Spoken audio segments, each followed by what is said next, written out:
Assalamualaikum warahmatullahi wabarakatuh. Bismillahirrahmanirrahim.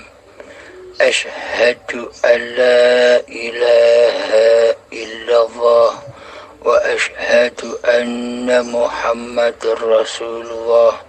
Allahumma salli ala sayyidina Muhammad wa ala ali sayyidina Muhammad. Rabbi israh li sadri wa yassir li amri wahlul 'uqdatam min lisani yafqahu qawli. Amin. Bismillahirrahmanirrahim. Bunda Tia, monggo dipersilahkan bila ada pertanyaan. Terima kasih.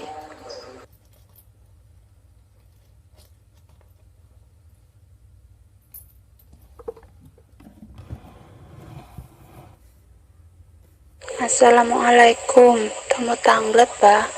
Bagaimana langkah dasarnya agar kita bisa mengenal Allah dan tidak lagi mengaku-ngakui bahwa ibadah dan semuanya itu milik kita? Alhamdulillahirrabbilalamin. Waalaikumsalam warahmatullahi wabarakatuh. Untuk mengenal Allah, agar kita bisa menyembah Allah, agar kita tidak mengaku-akui sebagai Allah lagi, maka kita wajib mengenal Allahnya dulu.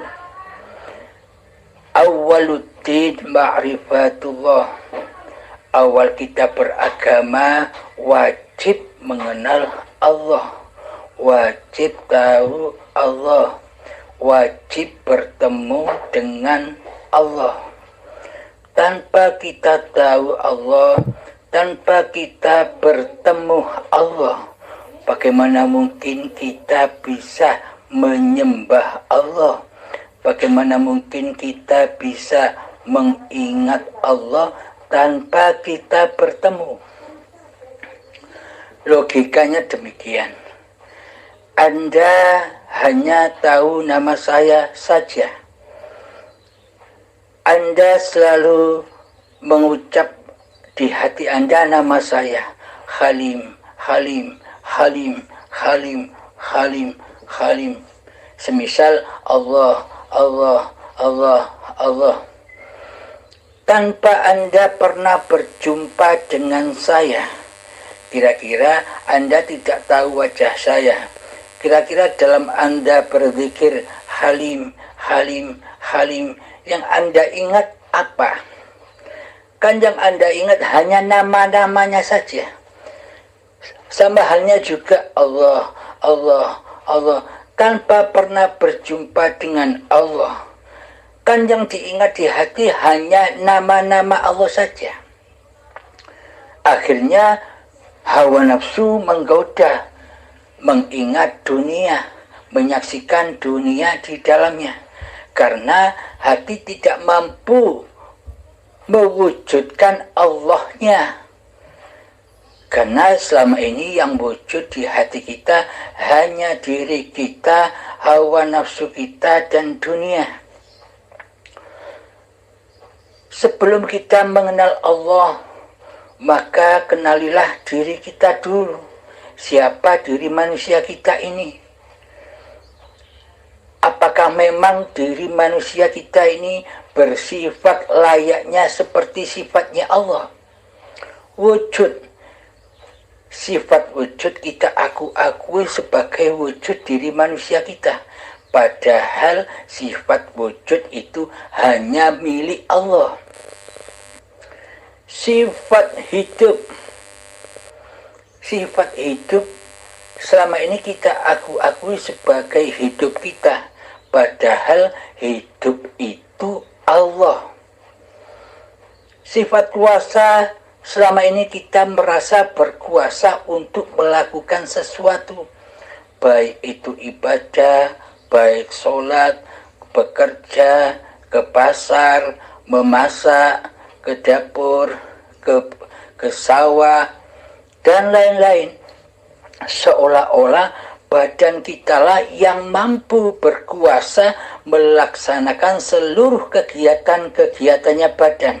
Seolah-olah badan ini telah menjadi Tuhan. Nah, padahal sifat kuasa itu adalah hanya milik Allah. La haula wa la quwata illa billah. Hanya Allah. Tidak ada sangkut pautnya sedikit pun dengan manusia. Jika sudah Allah, maka manusianya pun tidak ada efek sampingnya. Maka dari itu, man arafa nafsahu, maka makrifatilah diri manusia kita sendiri dahulu. Siapa diri kita ini? Nah, awal sebelum kelahiran kita di dunia ini, Anda ada di mana? Kita manusia ada di mana? Kan kita ada di alam gaib, di alam ketiadaan. Nah, itulah asli hakikat sifat diri sejati kita yang tak ada, yang tak wujud. Sifat wujud, sifat ada hanya milik Allah. La mawjudan illallah. Bila selama ini kita berkedudukan, bila selama ini kita berposisi, berpraktek hati sebagai Allah, yakni selama ini kita menduduki sifat-sifatnya Allah, maka selamanya kita tak akan pernah bisa menyembah Allah. Melainkan hati kita masih ateis, yakni mentuhani diri kita sendiri. Karena apa? Karena awaluddin ma'rifatullah. Karena awalnya beragama kita tidak mengenal Allah. Untuk jalan mengenal Allah, maka makrifatilah diri kita sendiri dulu. Siapa diri kita ini? Dulu ketika kita masih bercikal bakal dari tanah, badan ini kan dari tanah. Nah, tanah itu bisa berproses, berjalan menuju kepada tumbuh-tumbuhan. Kira-kira jika tidak ada Allah, kira-kira jika tidak ada hidup, apakah mungkin tanah ini bisa berproses menjadi tumbuh-tumbuhan? Tanpa disuapi makanan, tanpa diminumi minuman oleh Allah, oleh hidup, apakah tanah ini bisa berkembang biak? Dari tanah bisa berproses menjadi tumbuh-tumbuhan. Nah, tumbuhan pun juga butuh makanan agar mencapai menghasilkan buah-buahan dan sayuran. Nah, kita badan-badan ini dulu pernah ada di tanah, pernah ada di tumbuh-tumbuhan, pernah ada di beras, ada di sayuran, ada di dalam buah-buahan. Cikal bakal konsumsi yang bakal dikonsumsi oleh kedua orang tua kita. Nah, orang tua kita makan dari apa? Kalau bukan dari hasil bumi, hasil tanah. Jadi, dari tanah sampai menjadi buah-buahan dan sayuran, itu kan semua butuh proses. Butuh asupan makanan, butuh asupan minuman, agar cikal bakal badan ini bisa sampai kepada kedua orang tua kita, dimakan oleh kedua orang tua kita. Nah, sekarang kita pandang kedua orang tua kita. Kira-kira kedua orang tua kita tanpa Allah, tanpa hidup, apakah orang tua kita bisa makan sayuran, buah-buahan, dan padi? Kan tidak bisa. Karena apa? Karena sejatinya sifat kedua orang tua itu mati. Tiada gaib tanpa Allah, tanpa hidup. Jadi sebenarnya yang paling wujud itu bukan badannya, bukan raganya. Akan tetapi yang paling wujud itu adalah hidup yang ada di kedua orang tua kita. Itulah yang paling wujud ketimbang badannya. Tanpa adanya hidup, maka tanah ini tak akan bisa berkembang biak menjadi tumbuhan dan buah-buahan, sayuran serta padi. Jadi hiduplah yang paling wujud, hiduplah yang berperan menciptakan makhluk-makhluknya, menciptakan cikal bakal badan-badan manusia ini.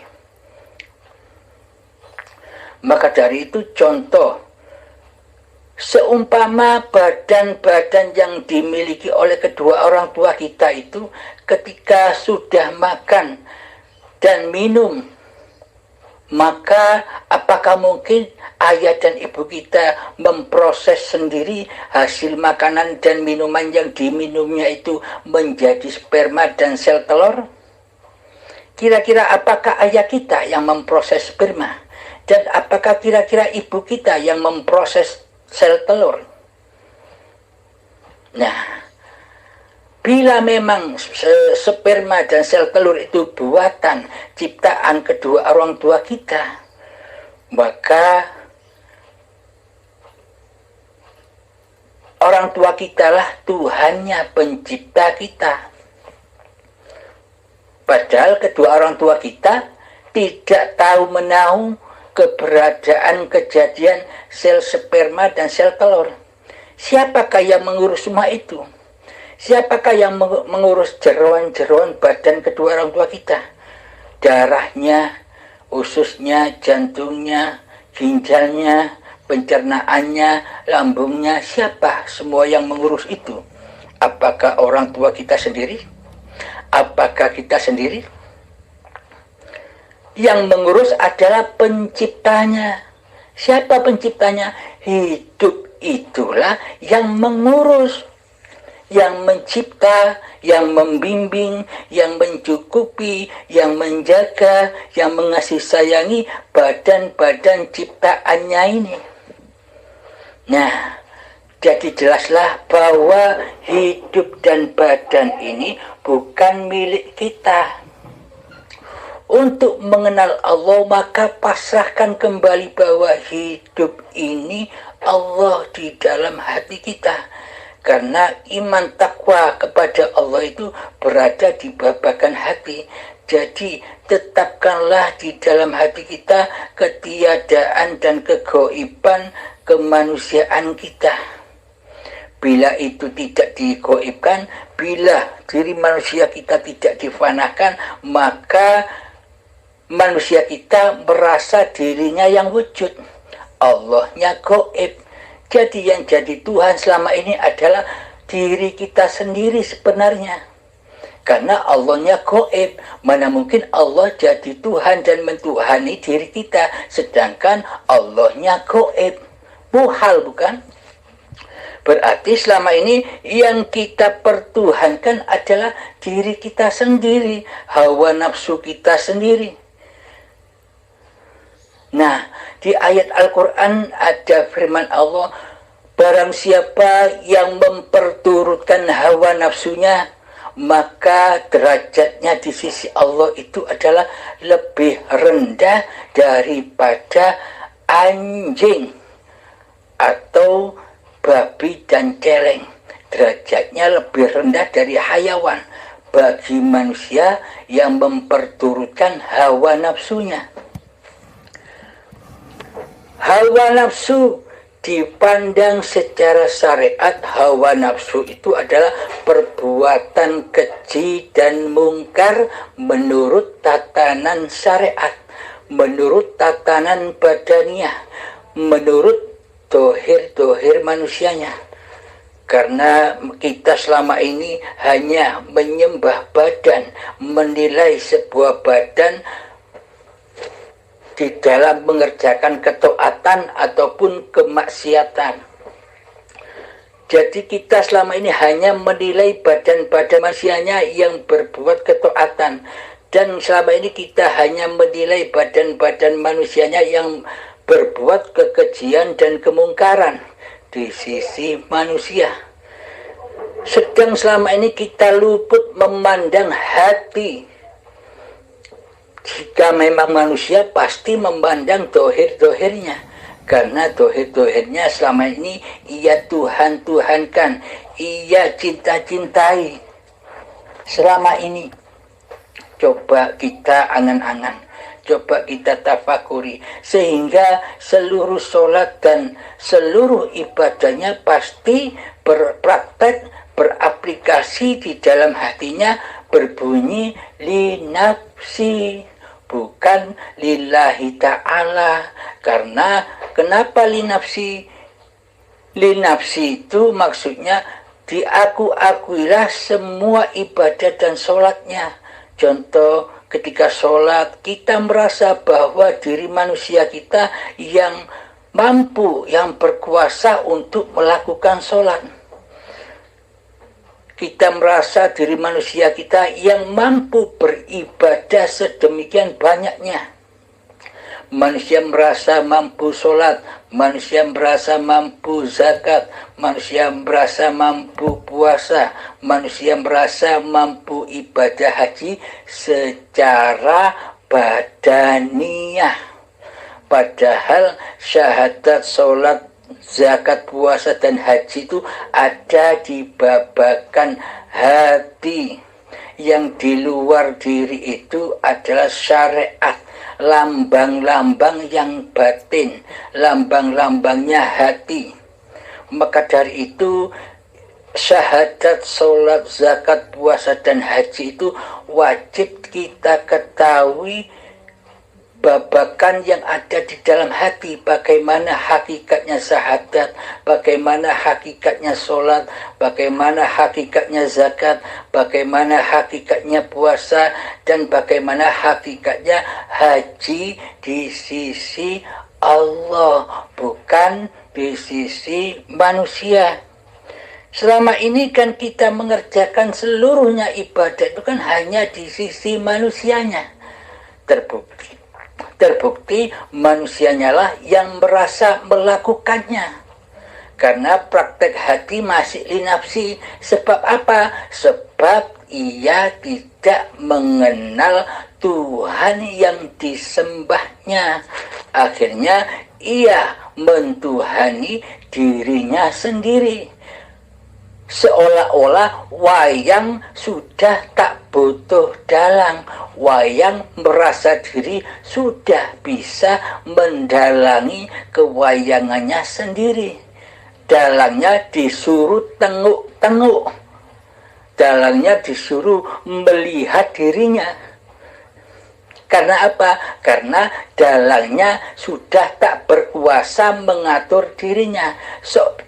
Seolah-olah kita selama ini kan manusia merasa lebih wujud daripada Allah pencipta manusia. Iman dan keakidah yang seperti ini kan kebalik. Mana mungkin manusia lebih wujud daripada Allah? Mana mungkin makhluk yang diciptakan ini lebih nyata, lebih wujud daripada Sang Khalik sebagai penciptanya? Kan tidak mungkin. Bila Sang Khalik ditiadakan, bila Sang Khalik digoibkan, tidak wujud, kan tidak mungkin. Kan sebenarnya makhluk yang tidak wujud, ciptaan yang tidak wujud, diri kita lah yang tidak wujud sebenarnya. Yang wujud hanya pencipta kita. Tapi di dalam hati kita selama ini seolah-olah diri kita lah yang wujud, yang mentuhani segala aktivitas kita sendiri selama ini. Inilah bukti kita selama ini tidak bertuhan. Jadi bertuhannya secara di sisi manusia, secara syariat, dan agamanya di sisi syariat hanya untuk menutupi keateisan hati kita sendiri selama ini. Karena selama ini ibadah atau bertuhan kita selama ini hanya di sisi manusia, hanya pada anggapan-anggapan manusia, agar kita dikatakan sudah bertuhan dan beragama.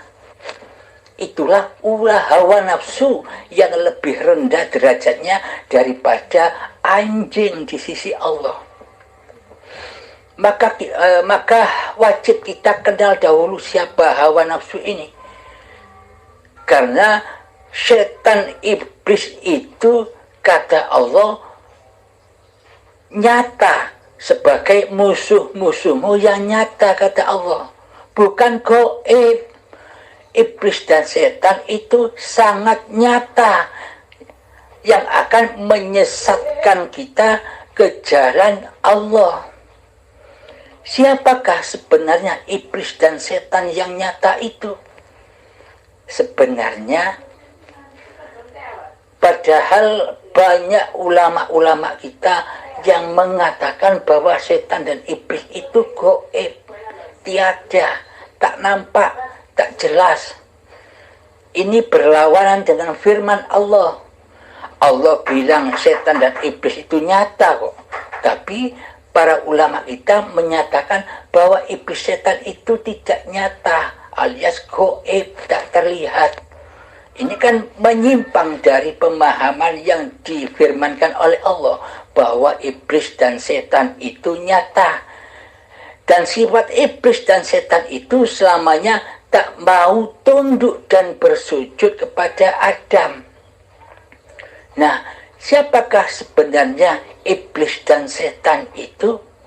Iblis dan setan itu tak lain dan tak bukan adalah diri manusia kita sendiri, nama manusia kita sendiri, selagi yang wujud yang menguasai di dalam kehidupan badan-badan ini, itulah iblis dan setannya.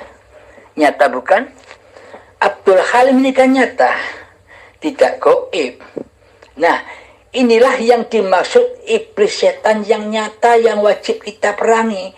Abdul Halim yang merasa dirinya wujud dan nyata selama ini, inilah yang dimaksud Allah iblis dan setan yang wajib diperangi. Abdul Halim selama ini menduduki kerajaan Allah, sifat-sifatnya Allah, dan secara tidak langsung Abdul Halim selama ini mengaku-ngaku jadi Allah. Tidak terasa. Kita semua selama ini sebelum kita mengenal Allah tidak terasa kita sudah menjadi Allah.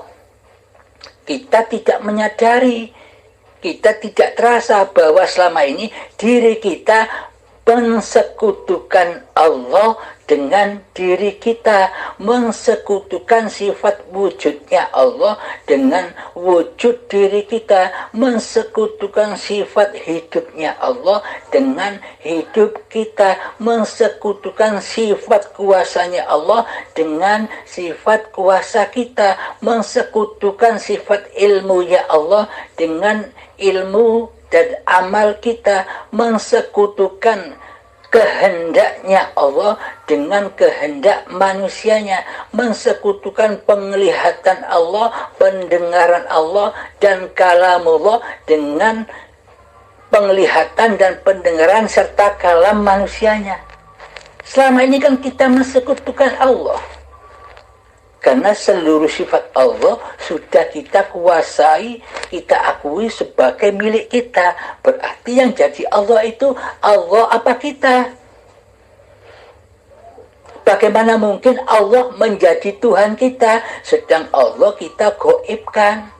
Yang kita wujudkan selama ini adalah diri kita sendiri. Maka yang wujud itulah yang dituhankan oleh kita selama ini, yakni diri manusia kita ini, yakni iblis setan yang nyata inilah yang wajib kita perangi. Nah, maka dari itu Allahu la ilaha illa huwal hayyul qayyum. Allah tiada Tuhan yang berhak disembah kecuali dialah hidup yang kekal lagi terus menerus. Jadi hidup ini Allah pasrahkan kembali hidup manusia kita, kuasa manusia kita, wujud manusia kita kepada Allah. Karena sejatinya sifat manusia kita ini tak ada, adam, goib. Karena sifat iblis dan setan dan hawa nafsu kita ini selamanya tidak akan rela, tidak akan ridho bila iblis dan setan, bila kita ini diarani ora wujud, diarani ndak ono, diarani tiada. Kan kita tidak rela bila kita ini dianggap tiada. Iya enggak? Nah, karena apa?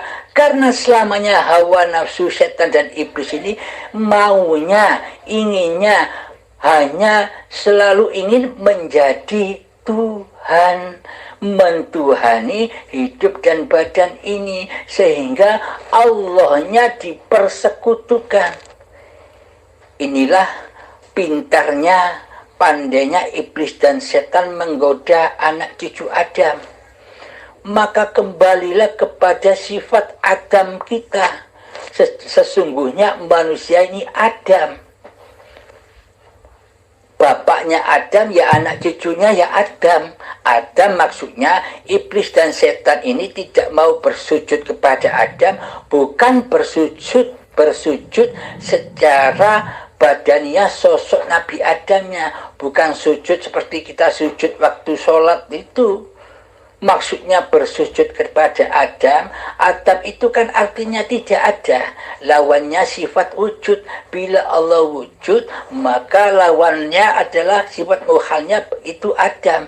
Muhal, Allah itu tiada, tidak mungkin Allah tiada. Yang Adam adalah ciptaan Allah, yakni seluruh makhluk, dan manusia ini wajib berposisi duduk di hakikat sifat diri sejatinya, yakni Adam. Maka tiadakanlah diri kita, goibkanlah diri kita, sebagaimana kita mentiadakan Allah, sebagaimana kita menggoibkan Allah selama ini. Dibalik. Nah, perangnya itu dibalik, menjungkirkan, menghancurkan singgah sana kewujudan manusia kita, dijadikan kembali menjadi singgah sana Tuhannya. Yakni kita sudah tidak merasa mentuhani diri kita sendiri lagi, yakni kita hanya sebagai penyaksi bahwa Allah lah yang mentuhani kita. Contoh aplikasinya bahwa Allah mentuhani kita begini. Ketika kita bangun tidur, badan ini bangun tidur, coba masuklah ke dalam diri kita, saksikanlah hidup ini Allah. Hidup inilah yang membangunkan, yang menggerakkan badan untuk duduk. Bukan manusianya yang merasa bisa duduk, bukan badannya yang merasa bisa duduk sendiri. Ada Allah, ada penguasa, ada pencipta yang sedang mendudukkan badan, yakni Allah.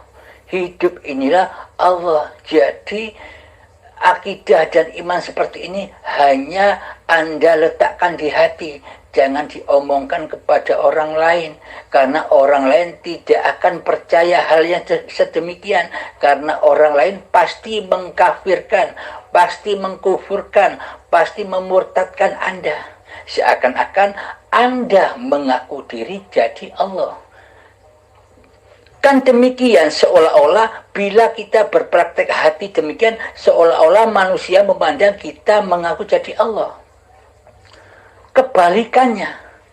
Nah, coba kita pikirkan, lah bagaimana mungkin kita mengaku jadi Allah, sedang kekuasaan, kewujudan, kehidupan manusia kita sendiri sudah kita persembahkan kembali kepada Allah. Kitanya sudah tidak wujud, kitanya sudah tidak hidup, kitanya sudah tidak kuasa lagi atas kehidupan ini. Nah, bagaimana mungkin kita bisa mengaku jadi Allah sedangkan kita sudah tidak ada? Itulah anggapan orang-orang ahli hijab, ahli yang masih terhijabi oleh hawa nafsunya. Nah, coba kita periksa hati orang-orang yang menuduh itu, orang-orang ahli hijab atau orang-orang yang masih duduk di babakan syariat beloko.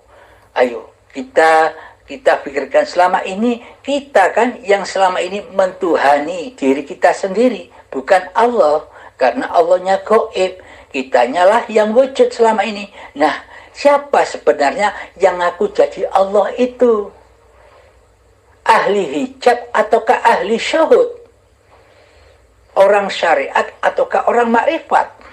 Nah, Anda sudah bisa menilai, menimbang sendiri. Nah, itu cara mengaplikasikannya, bahwa kita ini benar-benar jadi hamba Allah, jadi Abdullah yang dituhani oleh Allah. Nah, ketika kita berdiri, badan kita berdiri, masuklah ke dalam diri, sawanglah, saksikan hidup yang memberdirikan badan. Oh, ternyata selama ini yang duduk itu bukan badan, tapi hidup. Oh, selama ini yang berdiri itu bukan badan, tapi hidup. Jadi semuanya itu af'alnya hidup. Af'alullah, kekuasaan Allah. Wallahu khalaqakum wa ma ta'malun. Allah lah pencipta dirimu dan semua apa yang kau perbuat. Nah, itulah yang dimaksud amal soleh, yakni hati selalu menyaksikan Allah lah yang berbuat. Ketika kita mandi, Allah lah yang memandikan. Ketika kita makan, Allah lah yang memakankan. Ketika kita minum, Allah lah yang meminumkan. Bukan Allah butuh makan dan bukan Allah butuh minum. Juga Allah tidak butuh mandi, akan tetapi ciptaan makhluknya inilah yang butuh mandi, maka dimandikan oleh Allah, oleh hidup. Dan makhluk inilah yang butuh makan, Allah tidak butuh makan, maka Allah menyuapinya dengan makanan dan minuman. Apakah tanpa Allah, apakah tanpa hidup, badan-badan ini bisa makan sendiri, bisa minum sendiri, bisa mandi sendiri? Nah, di sanalah kita akan menyadari, oh ternyata Allah inilah yang menciptakan badan, Allah inilah yang membimbing badan, Allah inilah yang menjaga badan, Allah inilah yang mencukupi badan, Allah inilah yang memelihara badan, Allah inilah yang mengasih sayangi badan-badan seluruh manusia. Inilah kesempurnaan Allah.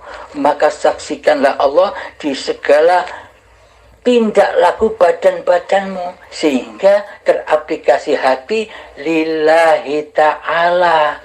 Karena Allah lah yang menjadi penguasa tunggalnya. Hambanya sudah lebur, sudah kiamat, sudah syakaratul maut, sudah mati hambanya. Yang ada hanya Allah. Kemanapun arah memandang, kemanapun arah telinga mendengar, disitulah wajhullah. Ketika kita bisa melihat, hati-hati kita sudah tidak menyangka itu lihatnya makhluk. Akan tetapi di dalam hati kita sudah menyaksikan, hiduplah yang memandang, hiduplah yang mendengar, hiduplah yang berkalam-kalam, hiduplah yang nyanyi, hiduplah yang ngopi, hiduplah yang ngerokok, hiduplah yang memasak, hiduplah yang bekerja, hiduplah yang naik motor. Seluruhnya adalah Allah dan milik Allah. Inilah yang dimaksud aplikasi lillahi ta'ala. Inilah yang disebut bertuhan. bukan ateis. Yang ateis itu tak bertuhan. Kita selama ini menduduki posisi Tuhan. Kitalah yang menjadi Tuhan selama ini. Selama kita belum mengenal Tuhan, itulah yang disebut hakikatnya ateis. Tapi dibungkus dengan agama. Karena yang dipandang Allah itu bukan dohir. Allah tidak memandang rupa dan hartamu. Allah tidak memandang ilmu dan amalmu. Allah tidak memandang nasab-nasab kemuliaanmu di sisi manusia. Allah hanya memandang, Allah hanya mengawasi kondisi hatimu. Di dalam hatimu engkau mensekutukan Allah dengan dirimu, ataukah Allah sebagai Tuhanmu di hatimu? Inilah yang dipandang Allah. Jika gumpalan daging itu kotor, yakni ketika manusianya, hawa nafsunya yang merajai, mentuhani badan ini, maka apapun yang kau kerjakan, apapun sholat dan ibadah yang kita kerjakan, semua itu jadi racun yang akan menyesatkanmu. Karena selama ini kita tidak menyembah Allah di dalam sholat dan ibadahnya. Karena selama ini kita tidak bertuhan, Allahnya digoibkan. Nah, bagi orang-orang sudah lillahi ta'ala, orang-orang yang sudah kembali kepada hayatullah, kehidupan Tuhannya, maka apapun yang tergerakkan oleh badan-badannya itu sudah bukan syariat manusianya. Bukan kekuasaan manusianya. Semua itu sudah syariatullah. Jadi manusianya tidak bisa mengatur-ngatur syariat badannya lagi. Karena apa? Karena manusia sudah tidak ada. Jadi semua syariat itu apa terserah kata Allahnya yang berlaku. Meskipun kita dipandang orang lain, kita ini bermaksiat secara badan, akan tetapi hati kita tetap menyaksikan Allah yang melakukan. Maka di sisi Allah kita ibadah, kita taat. Namun meskipun di sisi manusia kelihatannya kita maksiat. Karena manusia masih memandang kemanusiaannya. Sedangkan diri kita sudah memandang bukan manusianya yang bersyariat, tapi Allah lah yang berkuasa atas syariat-syariat badannya. Mana mungkin manusia bisa mengatur syariat-syariat dirinya, sementara manusianya sudah tidak ada. Inilah yang dimaksud ma'rifatullah, yakni yang ma'rifat bukan manusianya, karena manusianya kan tidak wujud, gaib. Jadi yang makrifat itu adalah yang wujud. Hidup itulah yang makrifat. Allah lah yang makrifat sebenarnya. Alhamdulillahirrabbilalamin. Semoga saya dan kita semua bisa dipahamkan oleh Allah dan bisa diaplikasikan di dalam kegiatan-kegiatan kehidupan kita sehari-hari. Maka aplikasikanlah di dalam hatimu yang dalam, di hati kita yang dalam, bahwa hidup ini Allah, bahwa wujud ini Allah, bahwa kuasa ini Allah, dan sebagainya. Ini patrapan babakan hati. Inilah mutiara-mutiara kita yang selama ini hilang. Maka ketika mutiara-mutiara iman dan takwa itu kita sudah dapatkan lagi, maka pendamlah, pegang erat, pendamlah yang dalam di hati kita. Jangan sampai keluar dari hati kita. Kalau sampai keluar dari hati kita, maka iblis dan setan akan mencurinya lagi. Kita jadi dajjal lagi. Maka pendamlah, hanya kita yang tahu. Pendamlah, rawatlah benih-benih permata ini di dalam hati hingga ajal menjemput. Nah, jika sudah ajal menjemput, kita sudah tahu jalan pulang, maka tidak akan sakaratul maut lagi. sakaratul mautnya ketika kita berlatih zuhud, ketika kita mentiadakan diri kita, ketika kita mentiadakan kewujudan diri kita. Itu loh latihan sakaratul maut, latihan kiamat, latihan mati. Maka matilah sebelum matimu, agar hatimu selalu husnul khotimah. Assalamualaikum warahmatullahi wabarakatuh.